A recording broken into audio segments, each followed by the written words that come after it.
Insurrection's Guide to Import Gaming. Today we're going to look at the PlayStation 1. This is one of the early systems, very early systems that involved discs, and it was slightly easy to import games and mod them if you knew what you were doing. So we're going to use boot discs to do this, and what you need to do, first off, this is the disc you need. It's the PlayStation Exchange 2. It's version 2. You can use this to boot up, use it as a boot disk. You can also use it as cheat codes because it has a cheat code function in it. And what you do, you use your disc. You have your disc in your system.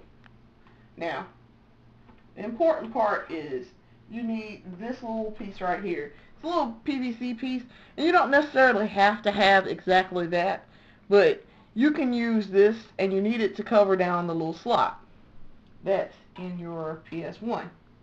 And as a matter of fact, and it just pops in and out. That's what it looks like. So you just slide it in where your door slot is right here. So when you press that down, that's what happens. That slides in. You slide this in here, press it down. Should prevent your system from opening, or staying closed, I should say. Prevents it from staying closed. But let's try this again.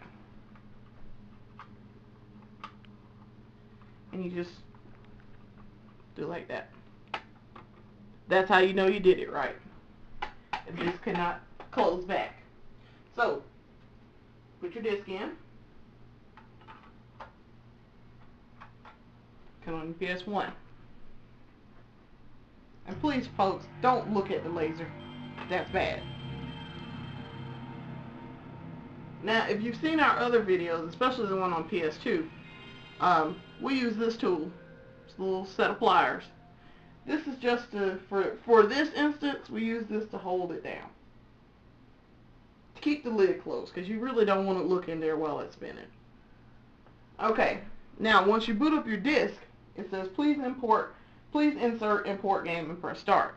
Now before you do this, there are certain games in the PlayStation 1 library that require anti-mod code.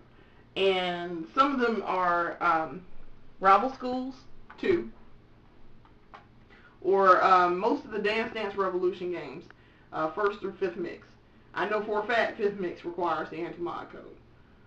So you use this, and you put in your codes, and you can then put this in, and it'll work. So I have my list of anti-mod codes. This is my list. I made it a long time ago when I first got my PS1 and decided that I wanted to do import gaming with it. 3rd mix, 4th mix, and 5th mix all use anti-mod codes, as does Rival Schools 2. So in order to get to that menu, you need to press select on your PS1 controller. And it brings up this screen of numbers. Okay? And then you just simply input the code. And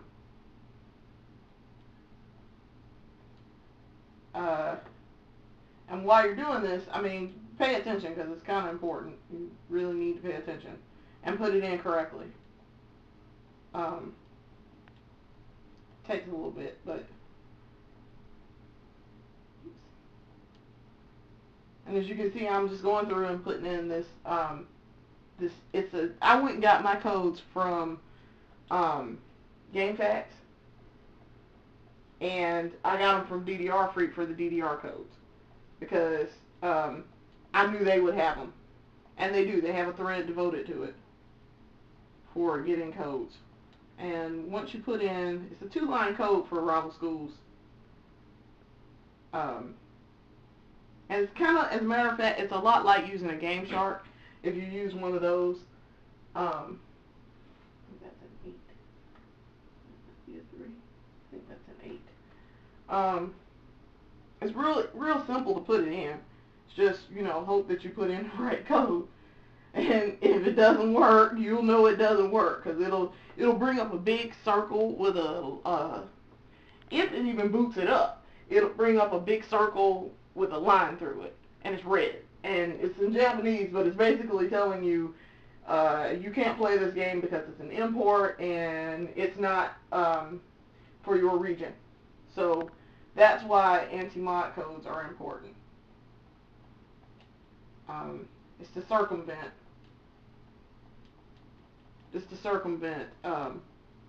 Sony's lockout protection. Okay. Also, if you had a chip in your system, you would have to do that too. You would still have to put in the anti-mod code. And most chips, when you do that, have that function built in that you can put in the anti-mod code and be on your way. Okay, now that I put in my code, you press select. And then put your game in. Because see, it's no longer spinning. The disc is no longer spinning. So now, once it stopped, all it needed to do is the same concept with a swap disk on PS2. It needs to boot it up and make it run, and then when it stops, you can now put in another disk. So what you're basically doing is swapping disks as before. And this rival schools too. This is the Japanese version of it, because you can tell it's got the big old case for it. Our U.S. cases weren't that big unless it was a double disc. So, and this is the back. It's all in Japanese. I ordered mine from Play Asia several years ago. So, now that you put your disc in, and it still has that screen up where it says please insert import game and press start. You now can press start. And hopefully this worked. Because now it's going to make the disc spin. So, if it works, it'll pop up. And you'll see the Konami logo, not Konami, Capcom logo, excuse me.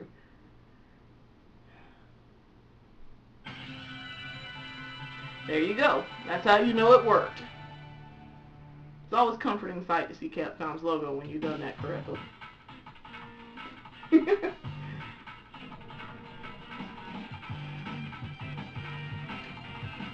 So, that concludes our tutorial on how to import games for PSOne.